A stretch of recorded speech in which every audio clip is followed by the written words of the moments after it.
Good morning. আজকে সকাল সকাল উঠেই আমি ওয়ার্কআউট করতে শুরু করে দিয়েছি, কারণ পুজো শেষ। তারপর আমার অনেক ধকল গেছে, মানে আমরা ক্লাবিং করেছি, ঘুরতে গেছি, প্রচুর মজা করেছি সবার সাথে। তো এখন আমার টাইম হচ্ছে নিজেকে ফিট রাখা, কারণ বয়স যত বাড়বে আয়ু তত কমবে, কিন্তু আমার মোটিভেশন হচ্ছে আয়ু আমার কমুক, যাতে বয়সটা ইয়াং থাকে। তো সেই জন্য আমি একদম সকাল সকাল উঠেই ওয়ার্কআউট করতে শুরু করে দিয়েছি, সাথে ডাম্বেল। ঠিক আছে, প্যান্টটা একটু লুজ করেছি যাতে না করা যায় না একদম।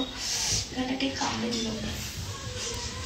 এই হলো আমার ডাম্বেল। তোমরা আমাকে অনেকেই বলেছো তুমি ঘামতে ঘামতে ভিডিও করবে, কিন্তু সত্যি কথা বলতে আমার ঘামার পর আমি নিজেই ক্লান্ত হয়ে পড়ি, আমি আর পারি না। তো সেই জন্য আমার পক্ষে সম্ভব হয় না। আমি এখন আস্তে আস্তে তোমাদের সাথে কথা বলবো, প্লাস আমি আবার ওয়ার্কআউটটা করবো। কিচ্ছু করার নেই। জিমে গেলে এত প্রবলেম হয়, এত ছেলে থাকে আর ওরা আমার দিকে তাকিয়ে থাকে, তো সেই জন্য আমি ওয়ার্কআউট করতে পারি না। সাথে প্রচুর সেলফি, ফটো, ভিডিও, ভাই না। আমি বলে জিম করতে যাই, আর কিছুই না। কিন্তু এখন আর যাই না। এখন আমি যতটুকু পারি বাড়িতেই করি, কারণ আমাকে আমার কাজটা তো নিজেকে করতে হবে না, তো সেই জন্য। তো পেটটা আমাকে কমাতে হবে, তার জন্য আমি পুশ আপও মারছি আস্তে আস্তে। আমি নিচে করবো না, কারণ নিচে পুশ আপ করলে আমি পারি না।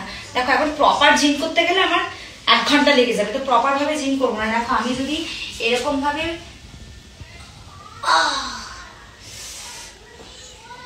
জিম করি, তাহলে তোমরাই বলো আমার পেটের চর্বি কমবে তো?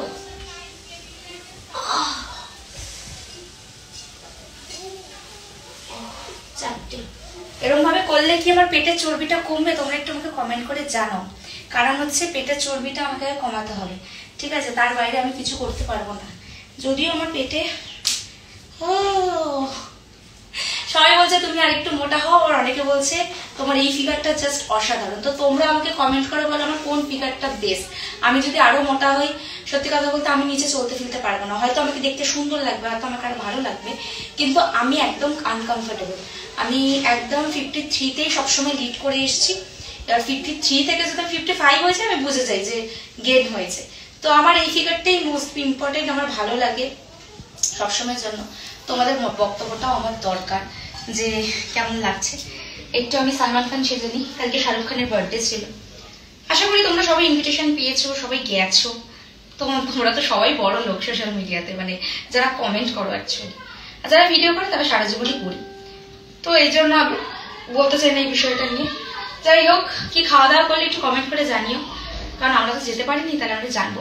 আর একটা ইম্পর্টেন্ট কথা তোমাদের সাথে শেয়ার করি, সেটা হচ্ছে যে তোমাদের সাথে আমাদের রাস্তায় দেখা হয়, সবই ঠিক আছে, ভিডিও ফটো যা তুলছো সেটা পারমিশন, বাট আমরা যেখানে খেতে যাচ্ছি, ধরো ফুটপাতে হোক বা আশেপাশে কোথাও ভিডিও করতে যাচ্ছি, সেখান থেকে লুকিয়ে তোমরা ভিডিও করছো, করে সেটা তোমরা পোস্ট করছো, এটা করো না। দেখো আমরা সাধারণ মানুষ, সবসময় 5 স্টার হোটেলে গিয়ে খাওয়া দাওয়া করবো না।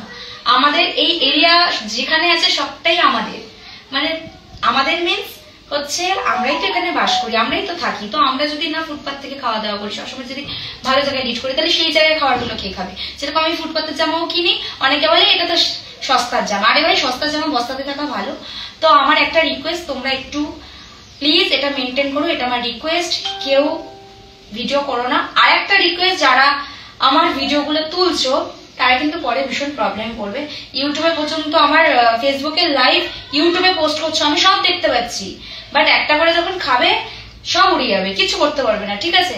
তো সেই জন্য আজকের ব্লগটা এখানেই শেষ করছি। এরপরে তোমরা কি ব্লগ দেখতে চাও আমাকে কমেন্ট করে বলো, রাত্রিবেলা চেষ্টা করবো আপলোড করার। আর এখনের জন্য টাটা বাই। সবাই আমার সব পেজগুলো ফলো করে দিও।